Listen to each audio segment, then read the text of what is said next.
Hi everyone, welcome to Tales of Dread. Like, comment, and subscribe for more scary tales. We let our two big dogs out of their kennels so they can run and play for a bit. One is a black lab husky mix and the other is a Staffordshire Terrier, pit bull. Their kennels are near the woods in the yard. These woods are big enough to hike for a day recently. When it's dark, the dogs bark and run to the house. First I thought they wanted in, but now I guess they're terrified. 3 nights ago, I got them. Even though it was dark, we had a security light.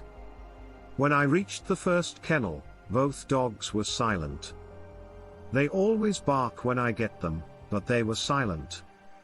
This freaked me, but didn't terrify me.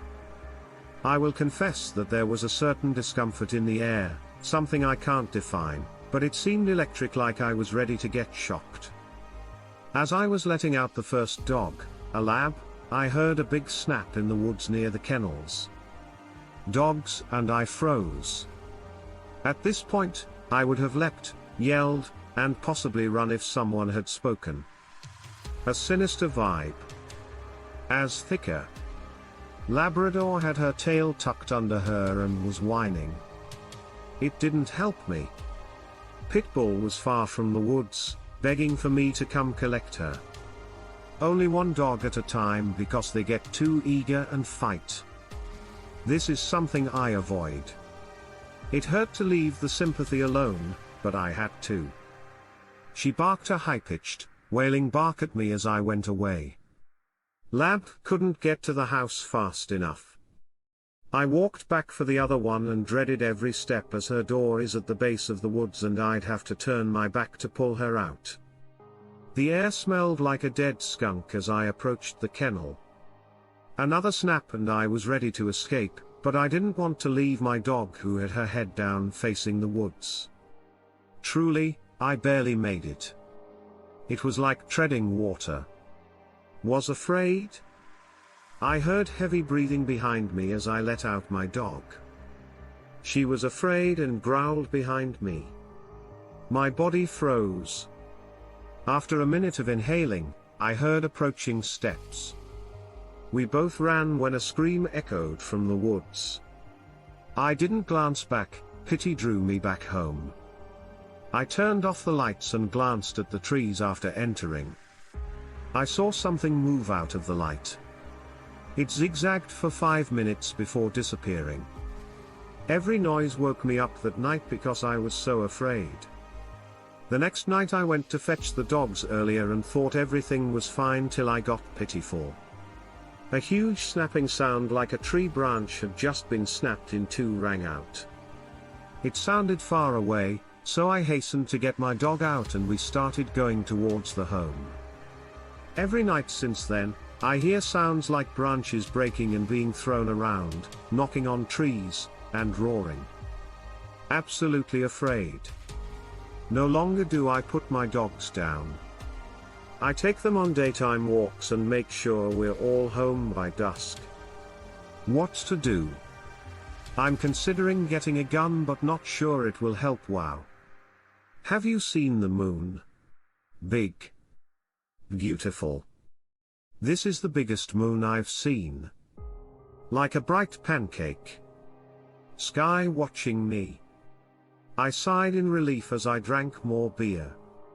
A bright, warm fire burned. I was in nature. Just a small vacation for peace and quiet and some me time. I had just finished cooking barbecue over a fire. Earlier, my tent was set up and everything was in its position. It was pitch black and cloudless. The stars were beautiful tonight and the moon was massive, even bigger than usual. Something wonderful happened tonight. I'm not sure, but it was magnificent. We wanted to spend 2 tranquil nights in the wilderness. That didn't happen.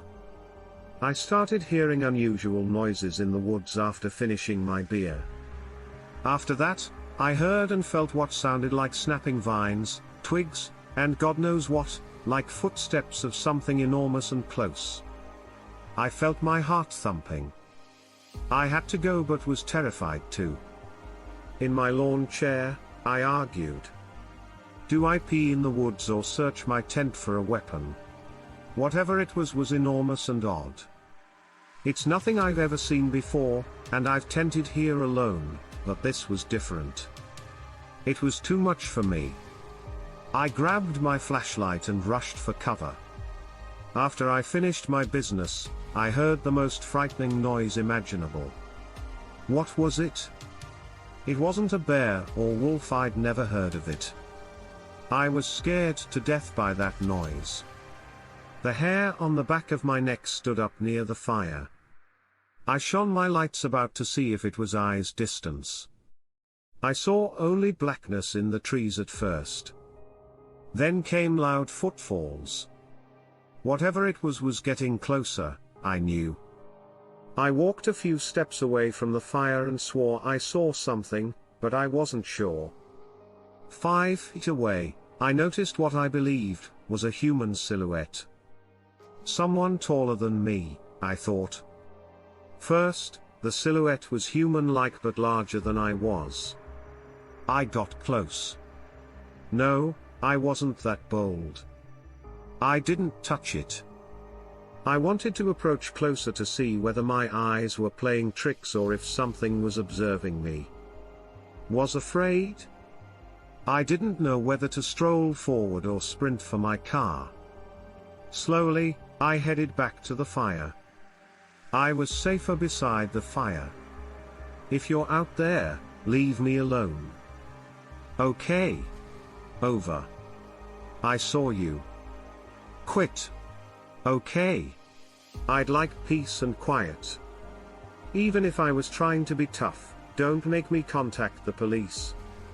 Still, I acted like a pansy, because I was terrified.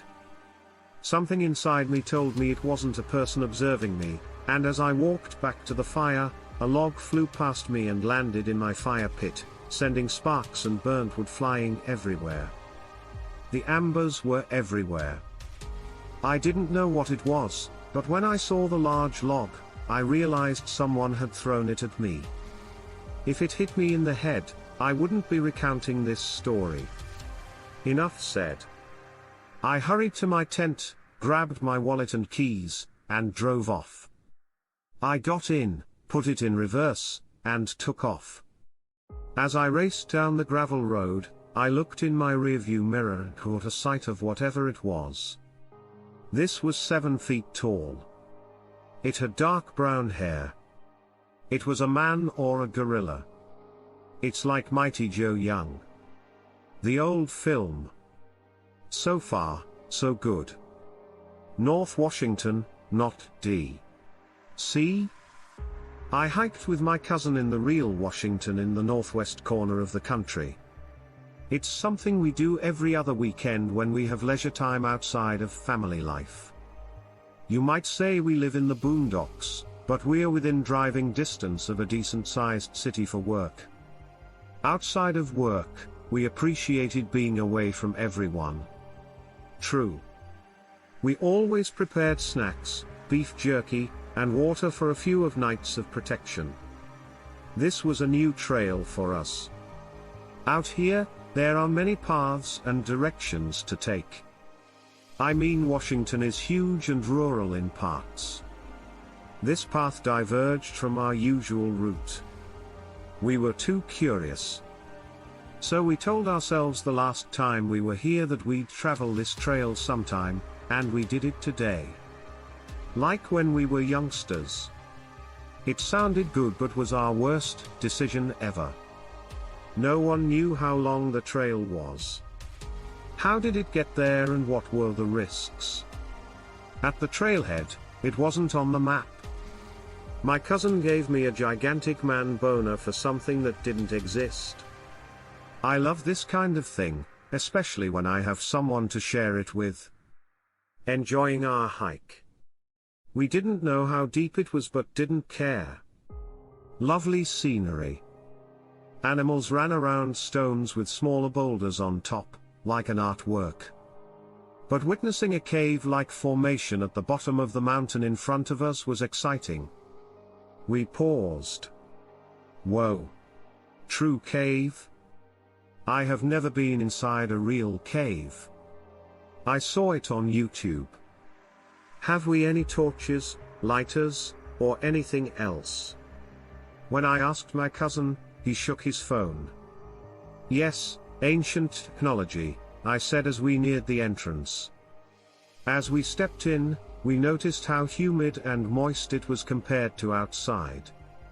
I'm not sure if it was the previous night's rain on the mountain top, but the hard ground transformed into stone and pebbles below us. We were surrounded by dripping water. So we heard screams or roars as we went farther into the cave and saw bones everywhere. Then we noticed a heap of skulls. The skulls looked like deer at first, then coyote. We saw skulls then. Skulls were in that pile. As we heard the disturbance again, we ducked behind a boulder and saw a light ahead. We had company in this cave. My cousin took his backpack from behind him as we hid behind a boulder. He dug and got a gun. Whoa. Who gave you a gun? Done. I never had a cause to use it, but I want to see what it is, he said. I grabbed a fractured bone with a sharp end from nearby. Both of us stood up and started heading towards the light in front of us. We both had to switch off our cell phone flashlights as we got too close, and walking in the dark before your eyes could adjust was tough. I tripped over everything. The closer we went to the light, the more anxious I became. My stomach was killing me. I was shaky. Dude? Go? It's bats? After what seemed like hours, we took cover and waited. Just as we were going to stand up and proceed towards the light, something enormous came from in front of it. In shock, we hid. I stopped breathing for minutes.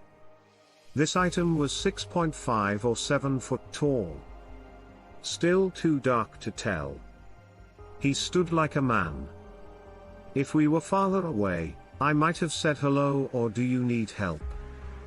Since it was a male. But we were within eyesight and understood this was no man. It was gigantic. The animal was coated in dark fur. It had a gorilla's head and face. Still, it possessed human traits. Hard to explain, but it was a Bigfoot or Sasquatch. I couldn't believe my eyes, I believed they were only myths.